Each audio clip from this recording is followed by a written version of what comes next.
Baik, Assalamualaikum warahmatullahi wabarakatuh. Kami dari kelompok 6 akan mempresentasikan perancangan sistem informasi reservasi hotel. Sebelumnya perkenalkan anggota kami, yang pertama saya Nugi Kurniawan. Saya Beliana Putri. Saya Zahra Putri Lestari. Saya Nirwan Nasar. Oke, selanjutnya presentasinya akan dilanjutkan oleh Zahra. Yang di sini pertama ada ringkasan tujuan dan ruang lingkup. Tujuan utamanya membuat sistem reservasi yang mempermudah pelanggan, mengurangi kesalahan pencatatan, dan meningkatkan efisiensi operasional hotel. Ruang lingkup pengelolaan kamar pelanggan, reservasi, check-in atau check-out, pembayaran, pencarian ketersediaan, laporan dan hak akses, admin, resepsionis, dan user.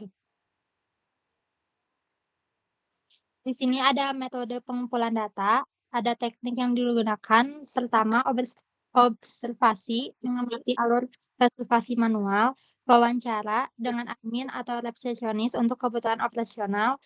Ketiga, studi pustaka, referensi sistem reservasi, dan best practice hasil kebutuhan fungsional dan non-fungsional terdefinisi.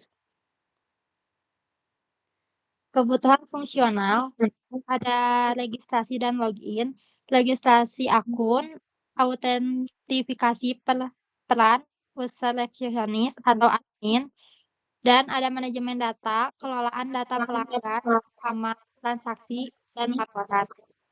Ketiga, ada reservasi kamar, menampilkan kamar, proses booking, cek tersediaan atau batalkan booking, dan yang terakhir ada pembayaran dan laporan, catat pembayaran, buat laporan reservasi dan transaksi. Baik, ada kebutuhan non-fungsional. Kebutuhan non-fungsional, user-friendly atau antarmuka sederhana, responsif dan mudah dipelajari. Keamanan dan performa, keamanan data, akses cepat dan stabil, penyimpanan terstruktur. Lalu ada kompatibilitas, berjalan pada komputer atau laptop dengan koneksi internet. Kebutuhan non-fungsional merupakan kebutuhan yang berkaitan dengan kualitas sistem yang dibangun. Berikut kebutuhan non-fungsional pada reservasi hotel. Pertama, ada sistem harus menggunakan user-friendly. Lalu, sistem dapat berjalan pada perangkat komputer atau laptop dengan koneksi internet. Sistem mampu melakukan proses penyimpanan dan pencarian data secara efisien.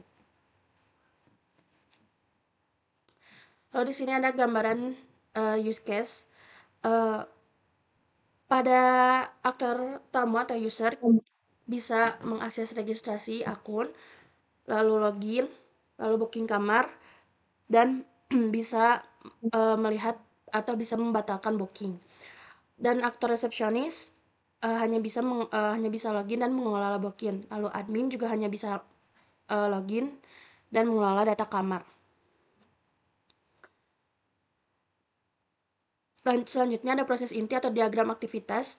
Pertama ada login, lalu lanjut ke register, lalu booking, lalu cancel. Jadi beraturan 4 alur utama: login, registrasi, booking, pembatalan disederhanakan untuk melihat titik keputusan dari hasil sistem. Selanjutnya ada struktur data dan interaksi. Di sini ada pelanggan, ID pelanggan, nama, string, email, string, nomor telepon, string, password, string, registrasi, login, update profil. Lalu ada reservasi, ID reservasi, tanggal check-in, date, tanggal check-out, date, status reservasi, string, total harga desimal, tanggal reservasi, buat reservasi, hitung total, batalkan reservasi, update status. Lalu selanjutnya ada kamar, ID kamar, tipe kamar, harga, status ketersediaan, deskripsi, get kamar tersedia, update status. Selanjutnya ada pembayaran, ada ID pembayaran, tanggal pembayaran, jumlah bayar, metode pembayaran, status pembayaran, ID reservasi, proses pembayaran, verifikasi pembayaran, dan update status. Selanjutnya ada reservasi layanan. ID reservasi, ID layanan, jumlah, harga, dan subtotal. Lalu ada layanan tambahannya, ID layanan, nama layanan, harga, deskripsi, get ke semua layanan. Selanjutnya ada kelas diagram inti kelas pelanggan itu registrasi, login, update, profil. Reservasi buat hitung total, batalkan, lalu update status. Kamar. Kamar itu info, status, update. Buat pembayaran, di situ pembayaran, proses, verifikasi, dan update status. Baik, selanjutnya saya akan menjelaskan tentang antarmuka untuk dari prototipenya. Sebentar.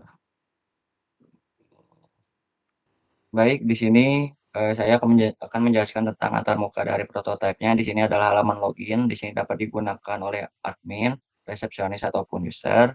Di sini jika setelah login, si usernya akan masuk ke dalam dashboard usernya. Di sini ada menu dan bisa melihat di sini dari apa saja kamar yang tersedianya. Misalnya kita pesan sekarang, akan melihat dari payment dari kamarnya. Setelah konfirmasi akan menampilkan konfirmasi berhasil. Setelah itu kita akan bisa kembali ke beranda. Terus ya, kita akan melihat ke My Booking. Di sini kita bisa cancel dari reservasinya. Kita bisa ya batalkan reservasi dan akan langsung terbatalkan reservasinya. Selain itu, di sini juga ada halaman untuk ini untuk resepsionis. Di sini untuk resepsionis, tentu saja ada dashboard untuk resepsionis, memberikan informasi tentang total check-in hari ini, total check-out, dan tindakan menunggu, serta check-in selesai. Di sini ada aktivitas menu dari tamu-tamu yang hadir hari ini. Setelah itu ada di sini ada manajemen bookingnya. Gini bisa ada tombol untuk menambahkan booking, bisa check-out, bisa confirm, dan lainnya. Selain itu, di sini ada admin dashboard. Nah, di sini ketika admin yang masuk, ini tuh dashboard-nya akan menampilkan seperti jumlah kamar yang ada di hotelnya, terus ada yang jumlah yang telah ditempati hari ini, kamar yang tersedianya, dan pendapatan dari hotel hari ini. Nah, ini. Setelah itu ada manage room-nya. Di sini halaman untuk manajemen dari kamarnya itu sendiri. Ini bisa menampilkan informasi-informasi tentang kamarnya itu, bisa ada di sini ada tipe-tipe kamarnya, ada kapasitas dari kamarnya, dan bisa menentukan harga dari kamarnya. Nah, di sini dari admin ini bisa memanajemen ruangannya, bisa mengedit detail ruangannya, kita bisa memasukkan nomor kamar, tipe kamar, kapasitas, harga per kamar, seperti CRUD pada umumnya setelah diperbarui. Selanjutnya ini akan menampilkan booking detail. Di sini untuk resepsionis dapat melihat detail bookingnya. Di sini bisa melihat dari informasi dari tamunya, nomor teleponnya, dan jumlah pembayarannya. Di sini. Mungkin segitu saja untuk antarmuka dari halamannya. Oke, selanjutnya kita akan lanjutkan lagi ke kesimpulannya. Jadi kesimpulan dan rekomendasi.